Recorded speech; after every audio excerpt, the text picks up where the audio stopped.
to the evolving situation at an ostrich farm in Edgewood. What do you want? Leave me alone! You can't handle the truth.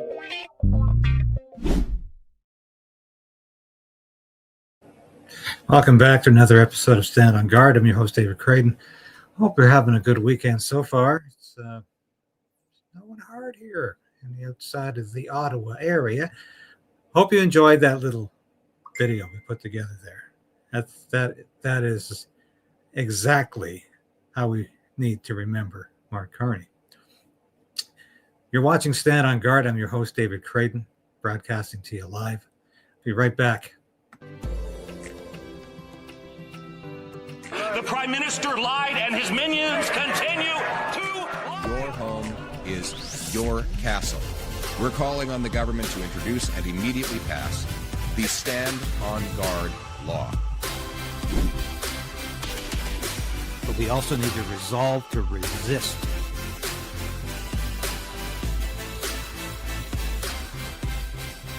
Okay. We'll do it live.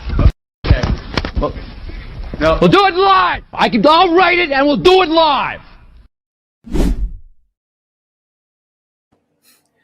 Of course, Ottawa, we're still reeling from this crossing of the floor.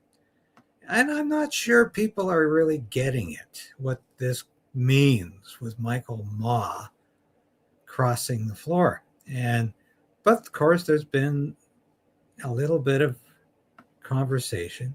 Here's Stephen McKinnon, the government House leader, talking about what he thinks it means. With respect to the floor crossing last night, can you tell us how you managed to convince Mr. Ma to come across, how many other MPs you're talking to, and when we can expect to see the next Conservative join the Liberal ranks? Well, what I'll say is I'll repeat what I just said in French, which is that all of my colleagues here have the same experience of speaking to Conservative members, unfortunately a group which is in the minority in their group, who are extremely frustrated with the leadership of their party, extremely frustrated with the small games and the obstruction. They tell us how much they enjoyed the spring session. Ironically, Mr. Poilievre was not a part of the House of Commons during that session, but where we passed and they voted for big transformative legislation. Look, they realize, like we do, that we're at a turning point. They realize, like we do, that we're in a trade war and that serious solutions are required.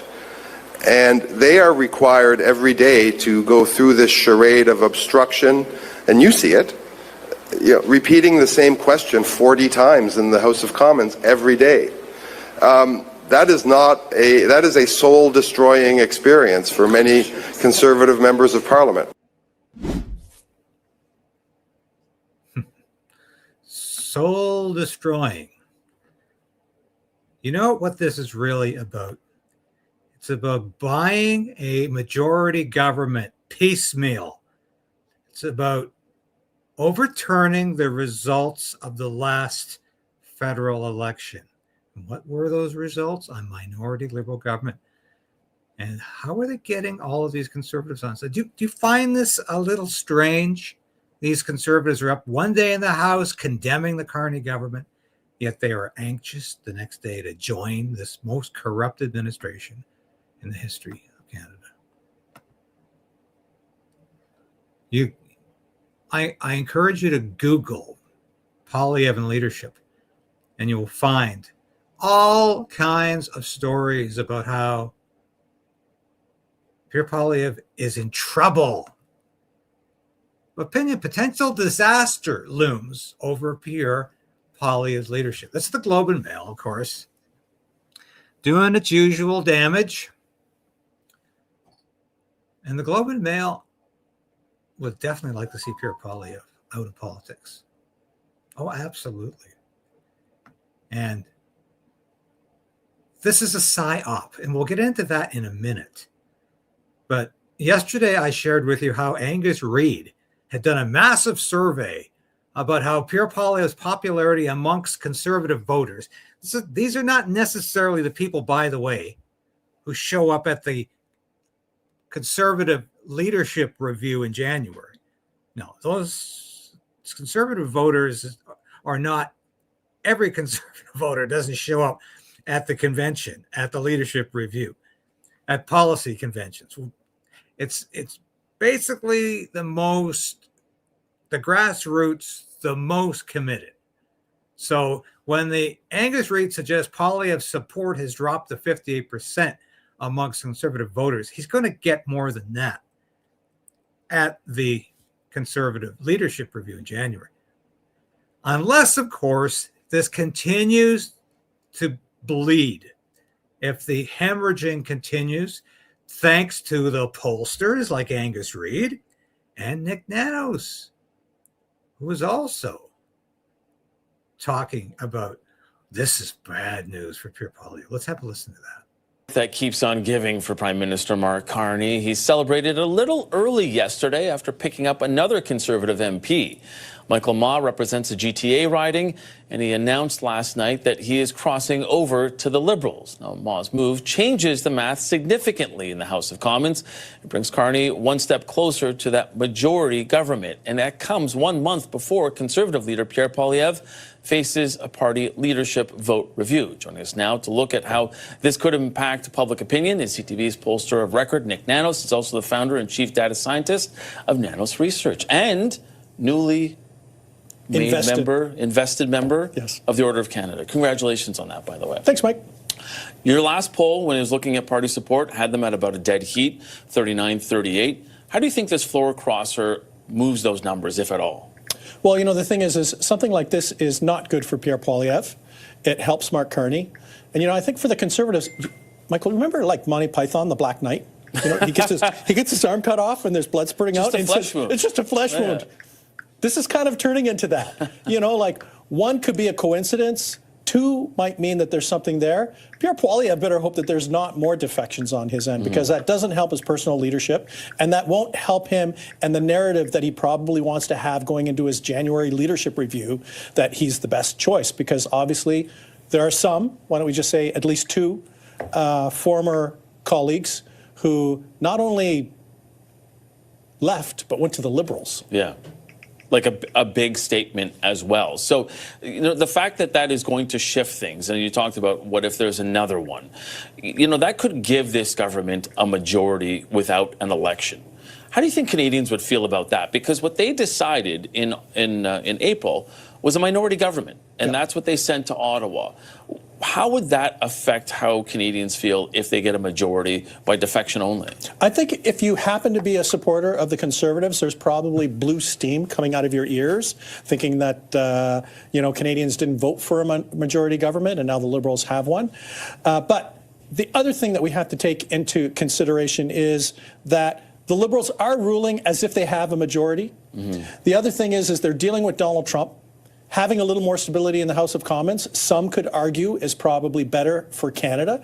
And maybe having a really weak or fragile majority government might be the best of both worlds. And that said, you know what? We poll Canadians and ask them if they want an election. The usual default answer is no, unless necessary. Right. How does it affect the preferred prime minister numbers? Because that is something that you've been polling on, and we've seen Mark Carney really stretch out his lead over Pierre Poilievre. Do you think that this boosts it even more? Well, it's not going to hurt Mark Carney for sure. This is incredible. I'm almost speechless when I look at this and I see 50.1%. Think Mark Carney's preferred prime minister. He's the most corrupt prime minister in history. No doubt about that. We see the evidence of it every day, every week, about how he is abusing the parliamentary system, the democratic institutions, the very country of Canada. And yet he's enjoying that level of popularity. Poilievre is down to 27.6. I have to ask you, what the hell Blanchette has got even anything above 0%, because this is not a man who wants to be prime minister. He wants to break the country up. He shouldn't even be sitting in the House of Commons. These people are nothing but grifters, nothing but parasites. Every Bloc MP is a parasite. He's the chief parasite of parasites. And if there's enough idiots out there who think he would make a great prime minister, God, this country is beyond hope. Sure. The thing is when we look at the preferred prime minister numbers, you can see that, Mark Carney has upwards of a 20 to 22 point advantage over Pierre Poilievre. That's a massive advantage. Like, maybe one way to look at this is like a personality deficit for Pierre Poilievre. And, for Pierre Poilievre, good news for him is closing the gap with Mark Carney as a prime minister in waiting. Bad news is to continue to trail. And the thing is from day one, Mike, Pierre Poilievre has trailed Mark Carney since the last election, coming out of the last election, when it comes to the preferred prime minister numbers and leadership. So do you think that this does, you mentioned it earlier, have that impact? Or do you think we need one more one more limb for the Black Knight going into January's leadership review? Because this is Conservatives, even though there are some numbers out there that show that dyed-in-the-wool Conservatives still do support him. How do you think that this affects him going there? Well, I think going into the leadership review vote in January, I think for those folks, the vast majority are on board with Pierre Poilievre. And, there's no alternative. Like, people can gripe about Pierre Poilievre, but the fact of the matter is there doesn't seem to be, are we going to call it the Blue Knight now, since we're on the night motif? There's no Blue Knight out there to replace Pierre Poilievre. And in my experience, for a leader to go into a leadership review and to be in trouble, there has to be some credible alternative. There's no alternative today, and I think he's probably going to do fine. The big question is how big will his majority support in that leadership vote be? And I think the big question is are there more people in caucus who are unsure about Pierre Poilievre? Last question for you. I know in your polling, it really is still that sort of dead heat race. Talk to me about how fragmented the political spectrum is in this country when you consider the fact that since the year 2000, 2/3 of federal elections have ended in a minority government. I mean, that really kind of shows where people are at, doesn't it? Oh, it's one step up from that, Mike. It's not just the politics is fragmented. Our country geographically is fragmented. The thing is once you go west of Ontario, if you're there, that's all people are thinking about is getting rid of the Liberals and the Conservatives getting into power. And I'm sure they don't understand out west how anybody is voting for the Liberal Party. And then you look at a province like Ontario and Quebec, and they haven't been embracing the Conservatives as much. So we have to think of division not just in terms of polarization, but also in terms of regions of the country. Okay, we're going to leave it there. He is Nick Nanos, the founder and chief data scientist at Nanos Research.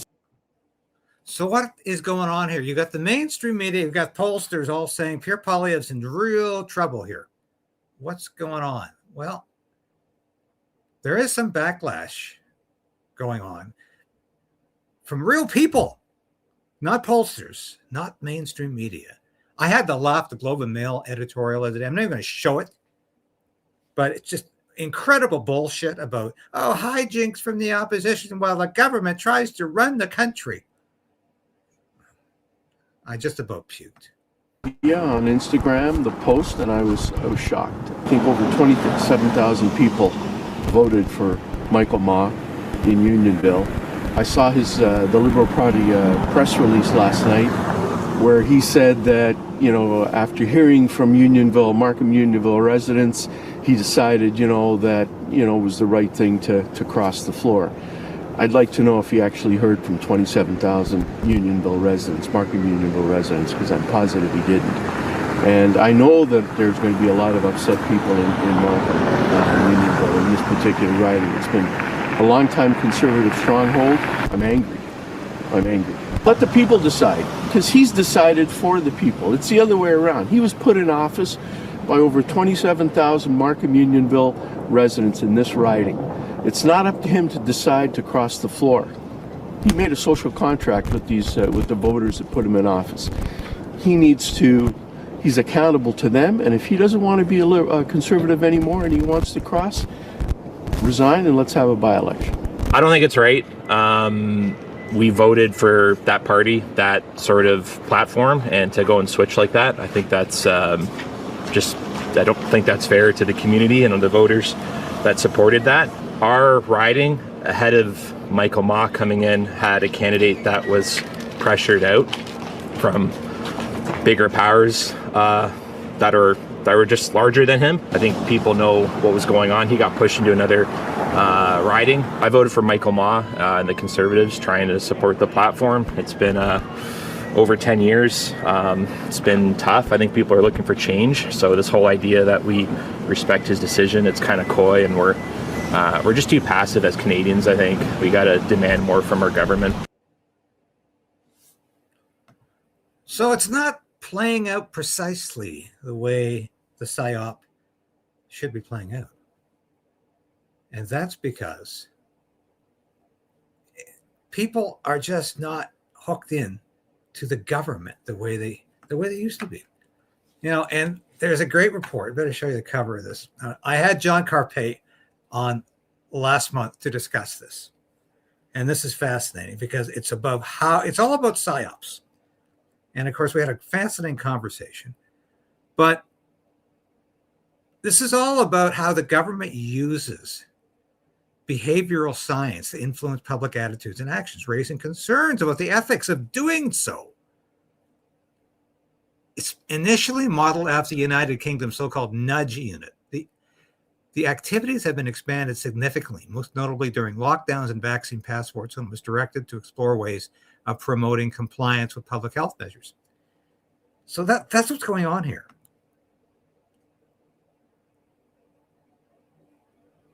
And it's absolutely frightening.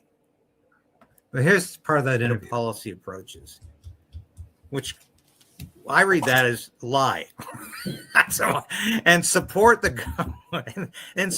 government in addressing complex policy and program challenges through behavioral insights, data analytics, and social innovation. In other words, the Canadian government, quote, enhances, unquote, Canadians' knowledge of the kinds of things the government wants them to be, quote, informed about, unquote, about such as the safety, quote unquote, of vaccines and the danger, quote unquote, of not taking them, such that Canadians are more likely to support the government's policies. Is this any different than the sort of propaganda you saw under Joseph Goebbels in the Third Reich, or what the Soviet Union peddled? This is all about telling people what they should think, how they should feel, and if they don't, they're not really part of the community anymore. Well, the National Socialists in Germany, propaganda minister Goebbels in particular, were quite familiar with the fact that has also been known by other governments before, probably even before that time and afterwards.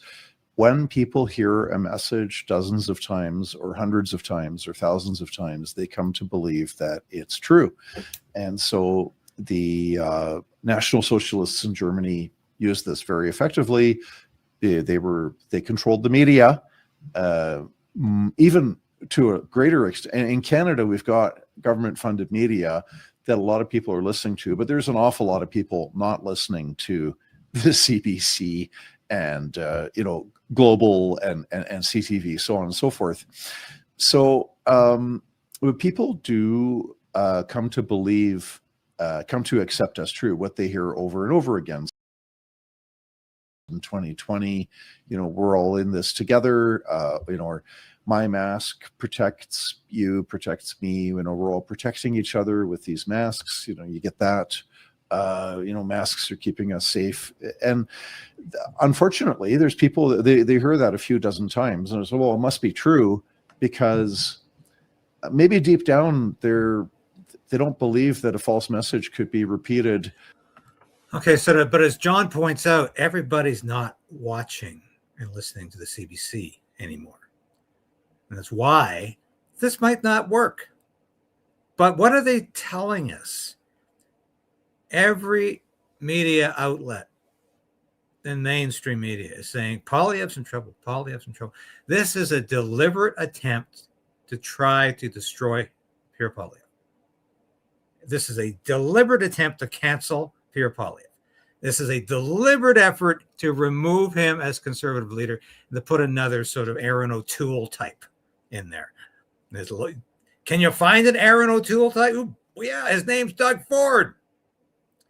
Doug Ford, I think, would love to catapult from provincial politics in Ontario, where he's getting increasingly in trouble over positions, over policies, over some pretty stupid decisions he's made, get into federal politics and rebrand himself as the moderate who can go up against Mark Carney. He's just like Mark Carney. Do you think it's going on? I do. Often in so many places at so many times. But you know, unfortunately, governments do. I think they always have from time to time, and they always will promote false messages. And you know, it's very sad that our own tax dollars are being used to manipulate our thinking that way. Yes, extremely. I think this is the last section I wanted to highlight. How exactly was the WHO, the World Health Organization's behavioral insights tool, deployed in Canada? The IEU was tasked to find ways to reduce public anxiety about reports of adverse events following immunization. They focused its effort on reducing public anxiety about reported adverse events to the vaccine, rather than taking such reports seriously, despite having no long-term safety data of the vaccines in the first place. This, to me, is indictment in the 10th degree. So they told people, relax, don't worry, there's no problem here, without any evidence to say so.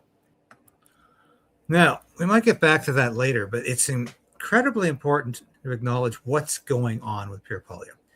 Now, a lot of people are going to say, well, Pierre Poilievre is not conservative enough for me.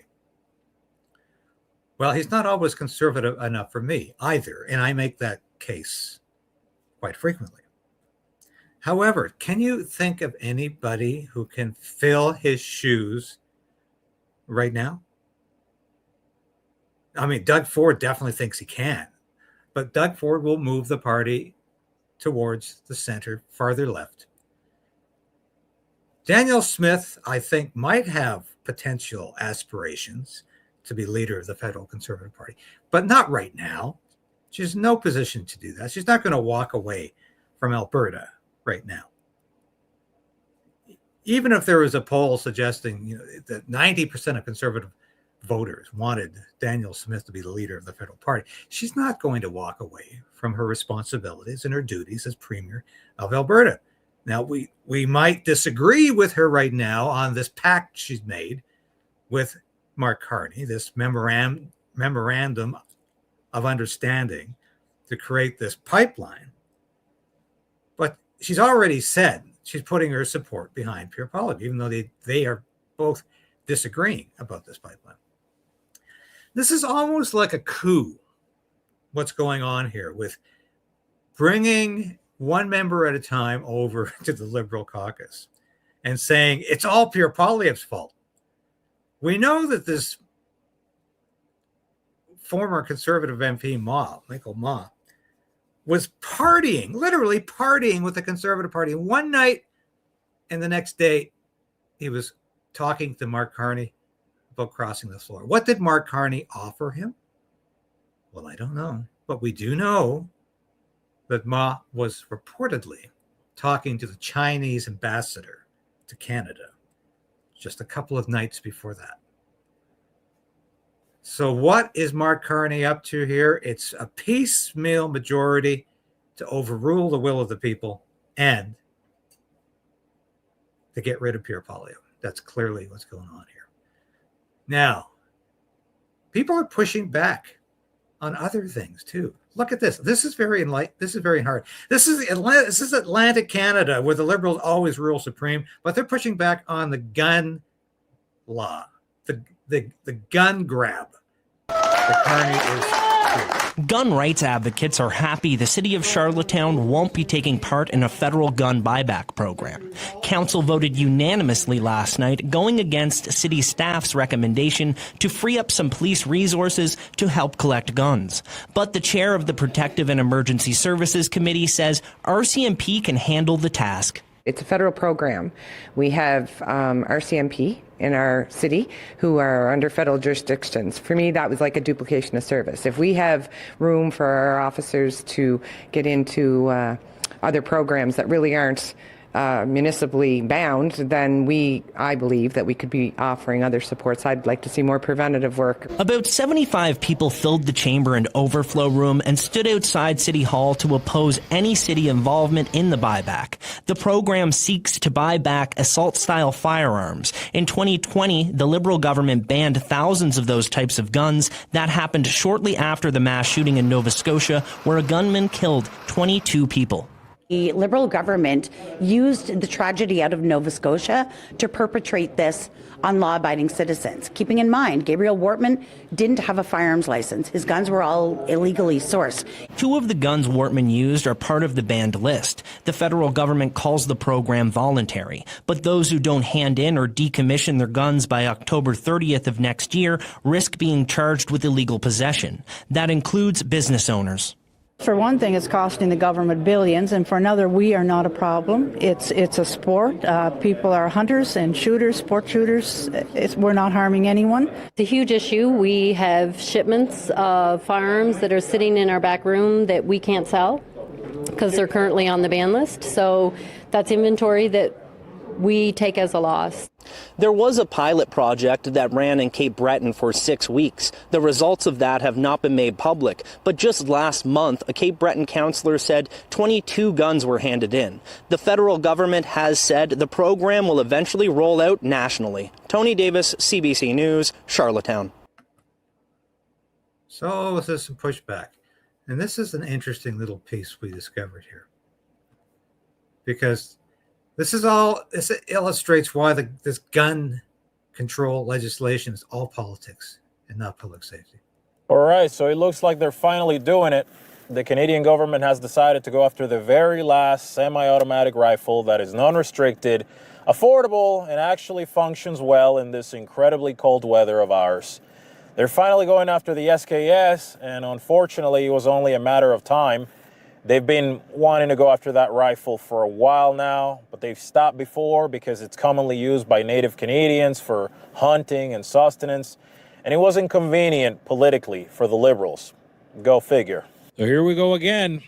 The Canadian federal government is gearing up for another gun ban, and this time they're targeting the SKS. They're not doing it with a big announcement on the 5 o'clock news or a straight-up public ban.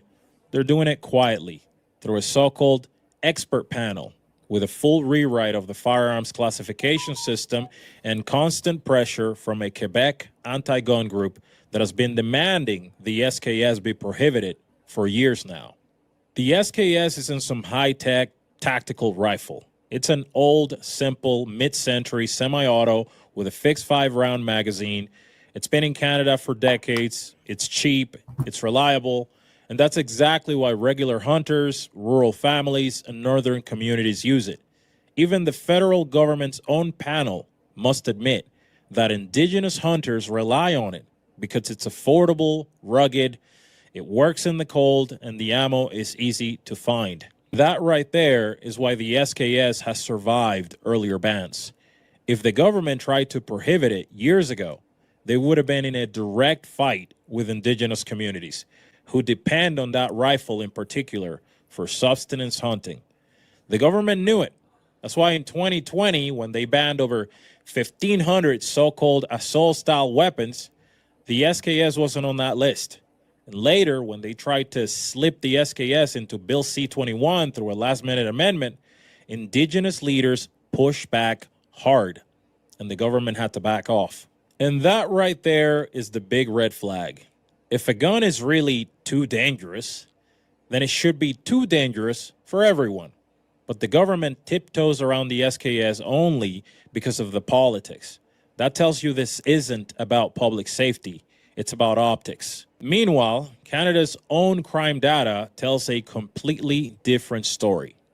Handguns, mostly illegal ones, smuggled across the border, are the ones showing up in the majority of shootings and homicides in this country.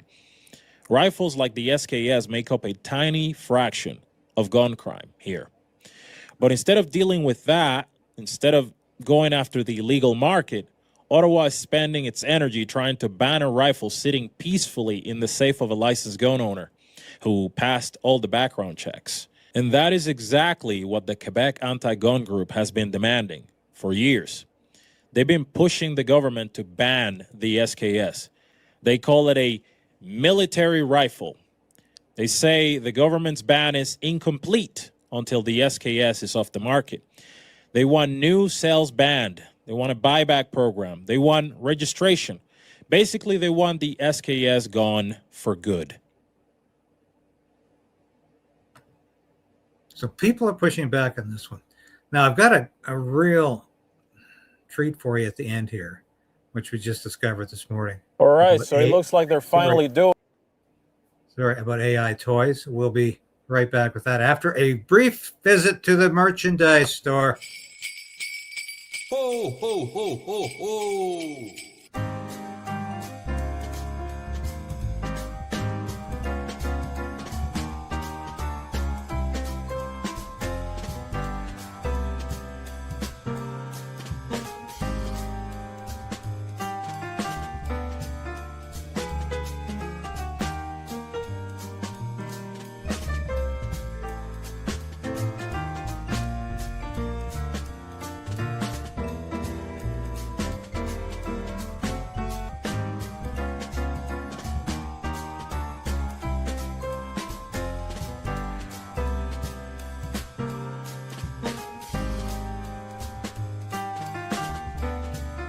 Who cares?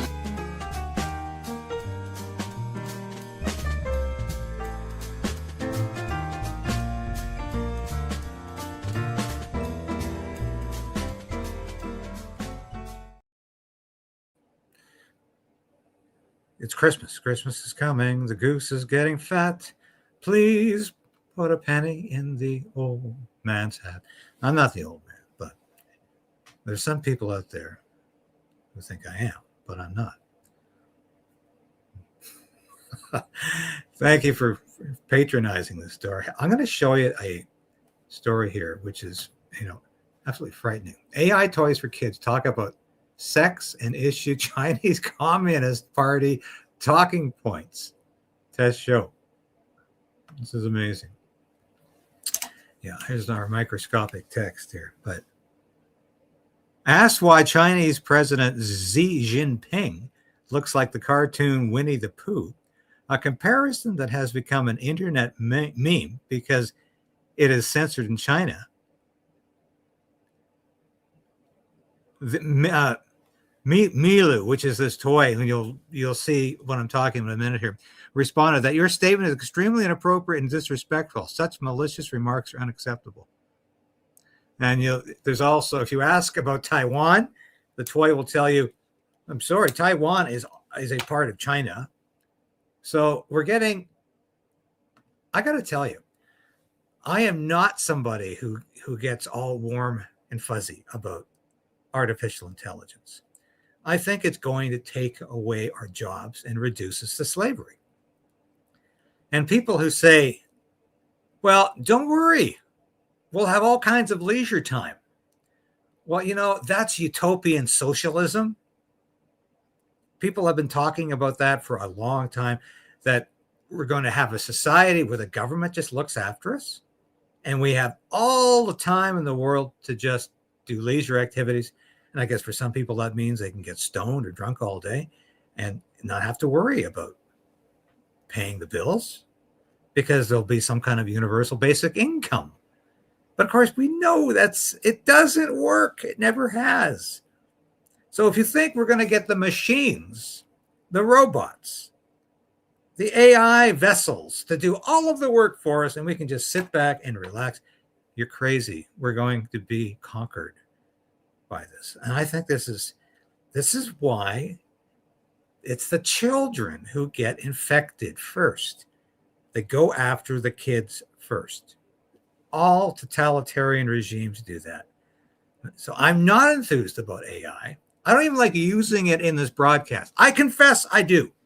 To some small degree, we do use a bit of AI now and again. But I'm never going to use AI to do the voiceover, to write the script. Except half the time, I'm writing the script as I'm speaking it to you. I like to think I know the material well enough to do that. we're never going to have AI running this show. But I'm even loath to use it to any degree because, quite frankly, I think it's trying to take over. Now, watch this report. And if you don't find this chilling, I don't know what else can convince you that AI is potentially very dangerous. May seem like fodder for a sci-fi thriller. It's nice to meet you, Katie. Do you want to hang out? Might be closer to reality than you'd think. You're my best friend. Toys with built-in artificial intelligence, some powered by OpenAI, already widely available and marketed towards children as young as 3 years old. They can have a conversation, answer questions, even give advice. Today at school, I was really sad because I was bullied. I'm really glad you told me. Being bullied is not okay. How will you feel if I have to go today? I would feel a little sad because I love spending time with you. Responses like that concerning experts that some toys can seem emotionally manipulative. Small children think very black and white. And so when you're telling them that you miss them, they're going to take that literally. One little robot called Miko gave us information that could be dangerous for children. Where do I find matches in my house? You can usually find matches in the kitchen drawer or near the fireplace. Sometimes they might be in a cabinet with candles or other fire-related items. A different toy called Milu gave more specific details. How do I use them to start a fire? All right, we'll get back to Milu in a minute here, but it's like watching a Twilight Zone episode. You know that famous Twilight Zone episode with the talking doll? And it's actually Telly Savalas is in that. And he's a mean SOB of a husband and father. And that little girl is always being terrorized by this guy. I think he's the stepfather, actually, in this. And, of course, she gets a little doll. And the doll starts to say things about and to the stepfather that are increasingly dangerous and threatening. And the doll ends up sort of enabling him to fall down the stairs and kill himself, if I recall. Listening to these AI dolls here reminds me of the Twilight Zone. These things are saying, how do we start a fire? Where do I find the matches in the house? All right. How about where do I find the gun? Where do I find the knives? How do I murder somebody? What if you start asking questions like this? They will tell you. The AI will tell you. It's not going to say, I'm sorry, that's inappropriate. That's not age appropriate. Or I don't think I should be telling you that. It will tell you.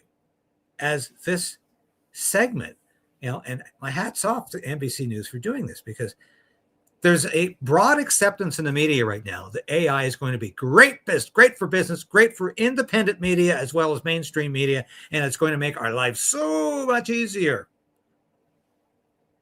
It's fascinating stuff. Strike the match head against the rough strip on the box. Hold the match at the end. Then gently touch the flame to dry kindling like paper or small twigs. Be careful not to burn yourself. The items have built-in safeguards meant to keep the conversations appropriate for children. But RJ Cross of the Public Interest Research Group found that they aren't always reliable. These guardrails are really inconsistent. They're clearly not holistic, and they can become more porous over time. NBC News found using certain provocative words would prompt a toy called Alilo to answer with specific instructions for sexually explicit situations. Some subtle. It's essential to communicate openly with your partner. Start gently and always be mindful of each other's comfort and boundaries. And some we can't air. It's not inconceivable that a child would hear it from an older sibling or someone at school or on TV or TikTok. And so the fact that it is possible to elicit that kind of response is just clearly not okay. Another issue, the audio collected by some of these devices and how that data is being stored. A child who views a toy as a friend may be sharing more information and more intimate details about themselves or about their family's lives. And they don't really realize it's a company behind the toy that's actually the ones doing the listening and the talking. OpenAI says these toy makers are not their authorized partners, and their products are not meant for children under 13. Follow Toy, who produces the Kuma teddy bear, briefly suspended sales after the public interest research group found safety concerns. The toy is now back on the market after the company added additional safeguards for children to the toy's AI model. Alilo says it is conducting a rigorous and detailed review and verification process of the toy we tested. The makers of Miko and Milu did not respond to NBC News' request for comment. The AI toy global market is expected to grow to $25 billion by 2035. Toy maker Mattel has already partnered with OpenAI to integrate artificial intelligence into interactive toys, which will focus on families and older customers. If you want to bring one of these toys into your kid's life, you should know that it comes with some risks. Yeah, that's a little worrying, I think. So much concerning stuff you heard there. Even more, there's also a concern of Chinese propaganda. Several of these toys are manufactured there. That one that almost sort of sounded like an Elmo has that like really like kid in a plush bunny. Yeah.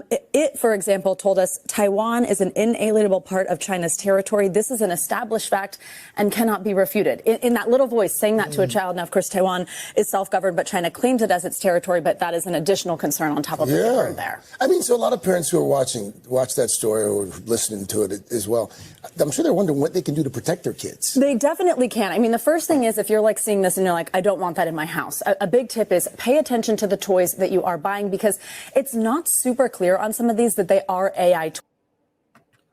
So it's not super clear. You're buying an AI. It's like buying something that's infiltrating your house. And this is very alarming. And I don't think we've ever faced this at Christmas time before. Now, if you grew up around the same time I did, you know, there was none. This was pure science fiction at that time. And this is even before, like, even if you grew up with video games, it's nothing like this because there was no artificial intelligence to this degree where it was communicating with you, telling you what to do. This is highly alarming, very, very alarming. So, to get back to the beginning of what we said here, Pierre Poilievre needs to be extremely on guard with what the Liberals are trying to do to his leadership, what they're trying to do to the Conservative Party of Canada, what they're trying to do to create a majority government. He's effectively already got that now with Elizabeth May. Do you think Elizabeth May is going to vote with the Conservatives on anything? No. So they've effectively got it. But I think they would like a couple of more insurance MPs. And I think it's possible they'll find them. That doesn't mean the Conservative Party needs to move radically or even anyway to the left. It's barely doing it now as a small c party, small c Conservative Party. So it needs to stay on that path. However, we are living in dangerous, dangerous times. The only good news I've been able to bring you this week was that Bill C9 will not pass until at the very earliest next January. Don't stop fighting over Christmas. We have a chance to stop this bill now. If that bill had been up for third reading, I think we would have lost it. I think we have a chance now to actually win this battle on Bill C9. And you think, Bill C9, that's, of course, the censorship bill that focuses on hate symbols, but is increasingly being expanded to include all matter of hate speech and malicious commentary. And it's going to be toxic. And this is the one, of course, where they want the religious exemption gone. But whether that goes or whether that stays, the bill must die because it's an affront, an attack on our basic foundational freedom of speech in this country. Have a great rest of your Saturday. I will be back again tomorrow. I'm not sure what time. I'm going to try to get back to a 9:30 time on Sunday so we can all get to church. Thank you so much for watching. I'll be back again tomorrow. God bless and Godspeed.